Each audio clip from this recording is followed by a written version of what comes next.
Hello everyone. Today we are going to discuss about the dividend of the company. तर what is dividend? Dividend म्हणजे काय? तर actually आपण share capital हे जे चॅप्टर बघितलं तर त्याच्याशीच रिलेटेड डिव्हिडंड हा पार्ट आहे. तर शेअर कॅपिटल म्हणजे काय? तर एखाद्या कंपनीला जेव्हा इन्व्हेस्टर्सची गरज असते, जेव्हा एक्स्ट्राच्या पैशांची गरज असते कंपनी सुरू करण्यासाठी किंवा बिझनेस सुरू करण्यासाठी, तेव्हा कंपनी काय करते तर ते एक्स्ट्राचा जर फंड असेल तर तो कुठून जमा करते किंवा पैसे हवे असतील कंपनीला तर ते कुठून जमा करते तर obviously share holders and debentures holder कडून. तर शेअर होल्डर्स आणि डिबेंचर होल्डर्स जर पैसा कंपनीमध्ये इन्व्हेस्ट करतात तर त्याचा त्या शेअर होल्डरला किंवा डिबेंचर होल्डरला काय फायदा होतो? तर share holders and debentures holder जो पैसा त्या कंपनीमध्ये इन्व्हेस्ट करतात आणि तो पैसा इन्व्हेस्ट केल्यानंतर त्या पैशावर जो काही कंपनीचा बिझनेस चालतो त्यातनं कंपनीला जे काही प्रॉफिट होतं तर ते प्रॉफिट कंपनी त्या शेअर होल्डर्स आणि डिबेंचर होल्डर्स मध्ये डिस्ट्रीब्यूट करते. तर त्याला म्हटलं जातं dividend of the company. Every business is done with a view to make profit and a company is on exception to this rule. तर कंपनीचं मेन उद्दिष्ट काय असतं? कंपनी किंवा कुठलाही बिझनेस असेल तर प्रत्येक व्यक्तीचं त्या बिझनेसचं किंवा पार्टनरशिप वाले असतील किंवा कंपनी असेल तर त्या प्रत्येकाचं मेन उद्दिष्ट काय असतं तर मेकिंग अ प्रॉफिट. म्हणजे जो काही बिझनेस करताय तर त्या बिझनेसमधनं काहीतरी प्रॉफिट कमवणं हाच प्रत्येक बिझनेसचा कुठल्याही व्यवसायाचं उद्दिष्ट असतं. मग आता कंपनी जी आहे तर कंपनीमध्ये कोणी एक व्यक्ती मालक नसतं. आपण हे बघितलंय. तर जे जे शेअर होल्डर्स असतात त्यांचा जेवढा शेअर्स त्या कंपनीमध्ये इन्व्हेस्ट असतो तर तेवढ्या पुरते ते त्या कंपनीचे ओनर असतात. म्हणजे तेवढा शेअर त्यांचा त्या कंपनीमध्ये इन्व्हॉल्व असतो. मग ज्यावेळी कंपनीचा बिझनेस स्टार्ट होतो, कंपनीचा बिझनेस सुरू झाल्यानंतर वर्ष 2 वर्षानंतर कंपनी जो काही बिझनेस करतो त्यातनं कंपनीला काही ना काही प्रॉफिट होत असतं. मग ते जे प्रॉफिट असतं तर ते प्रॉफिट शेअर होल्डर्समध्ये डिस्ट्रीब्यूट केलं जातं.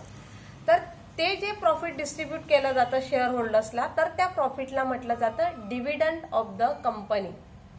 आता ज्यावेळी आपण एखाद्या बँकेमध्ये आपले पैसे ठेवतो तर त्या पैशांवर आपल्याला बँकेकडनं काहीतरी व्याज मिळतं तर आपण त्याला काय म्हणतो? व्याज किंवा इंटरेस्ट. म्हणजे बँक आपल्याला इंटरेस्ट देते आपल्या पैशावर.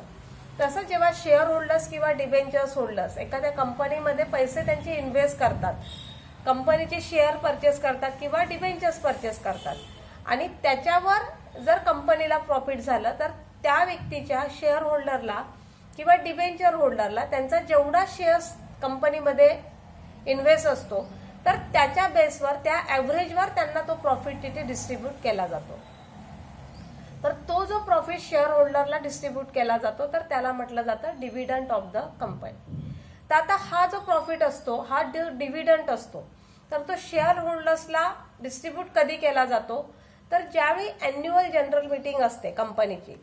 तर त्या प्रत्येक अॅन्युअल जनरल मीटिंगमध्ये आपण लास्ट लेक्चरमध्येच बघितलंय की त्या प्रत्येक अॅन्युअल जनरल मीटिंग्समध्ये बघितलंय की अॅन्युअल जनरल मीटिंगमध्ये कंपनीचा एक वर्षभराचा जो काही ऑडिट रिपोर्ट असेल, ऑडिट अकाउंट रिपोर्ट असेल की त्याच्यामध्ये कंपनीला प्रॉफिट झालंय, लॉस झालंय, किती प्रॉफिट झालंय, किती लॉस झालंय, तर हे त्या मीटिंगमध्ये डिस्कस केलं जातं अॅन्युअल जनरल मीटिंगमध्ये. आणि त्याच मीटिंगमध्ये शेअर होल्डर्सला मिळणारा डिव्हिडंड सुद्धा डिक्लेअर केला जातो. मग हा डिव्हिडंड कोण डिक्लेअर करतं?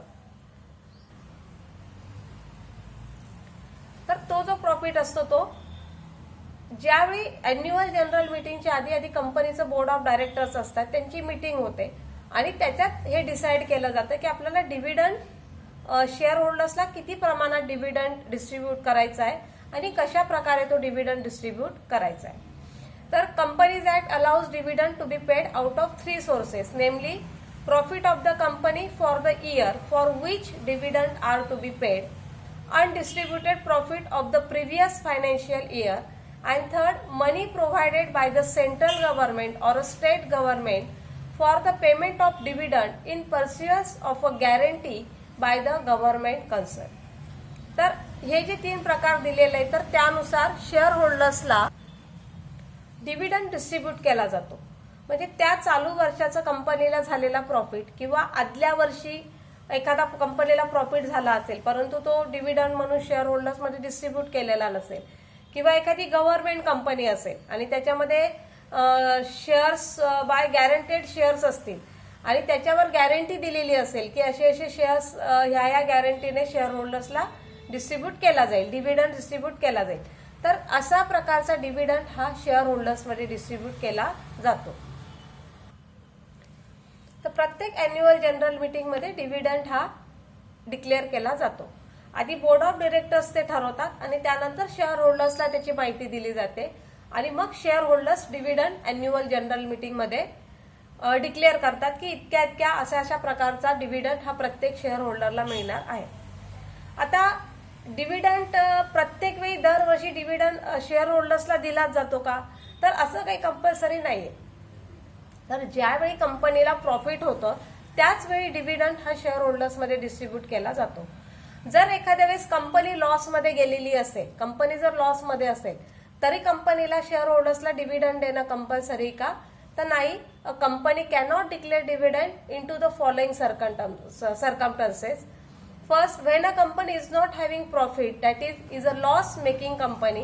And second, when a company fails to redeem its preference shares as per the provision of section 80A of the Companies Act.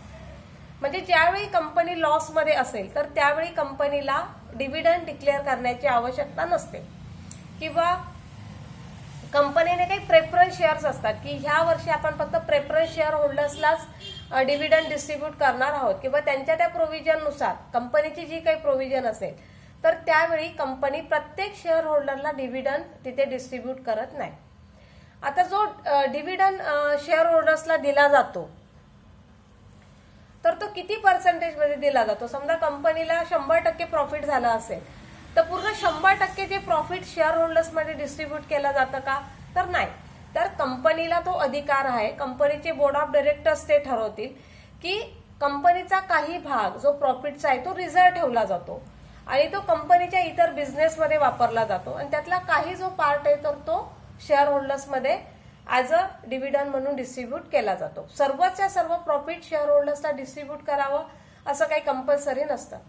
किंवा बऱ्याच वेळा कंपनी असं करते की जो काही शेअर झालेला आहे, जो काही प्रॉफिट कंपनीला झालेला आहे तो डिक्लेअर करते, परंतु तो प्रॉफिट शेअर होल्डर्स मधला डिस्ट्रीब्यूट न करता कंपनी तो प्रॉफिट एक रिझर्व्ह अकाउंट असतं शेअर्स अकाउंटमध्ये आणि त्या अकाउंटमध्ये ते पैसे ठेवले जातात आणि शेअर होल्डर्सला हे सांगितलं जातं की त्यांच्यात जो काही तो पैसा आहे तो पुन्हा कंपनीच्या कुठल्या तरी बिझनेसमध्ये इन्क्लूड केला जाईल, इन्व्हेस्ट केला जाईल आणि त्यातनं मिळणारं प्रॉफिट सुद्धा शेअर होल्डरला हे नंतर 1 वर्षाने 2 वर्षाने डिस्ट्रीब्यूट केलं जाईल. तर असं करण्याचा सुद्धा कंपनीला तिथे अधिकार असतो. तर प्रत्येक कंपनी वेगवेगळ्या प्रकारे वेगवेगळ्या पर्सेंटेजमध्ये जो काही डिव्हिडंड आहे तर तो शेअर होल्डरला डिस्ट्रीब्यूट करत असते. तर हा जो डिव्हिडंड आहे तो प्रत्येक शेअर होल्डरला सारखाच असेल का, तर नाही. आता प्रत्येकाचे शेअर्स वेगवेगळे असतात, त्यामुळे प्रत्येक कोणाचा शेअर कुठल्या प्रकारचा आहे आणि म्हणजे त्यात प्रेफरन्स शेअर्स असतात, काही इक्विटी शेअर्स असतात. तर बऱ्याच वेळा आधी प्रेफरन्स शेअर होल्डर्सला आधी तिथे प्रॉफिट डिस्ट्रीब्यूट करताना आधी त्यांना त्यांचे अधिकार दिले जातात आणि मग इतर शेअर होल्डर्सला ते प्रॉफिट तिथे डिस्ट्रीब्यूट केलं जातं.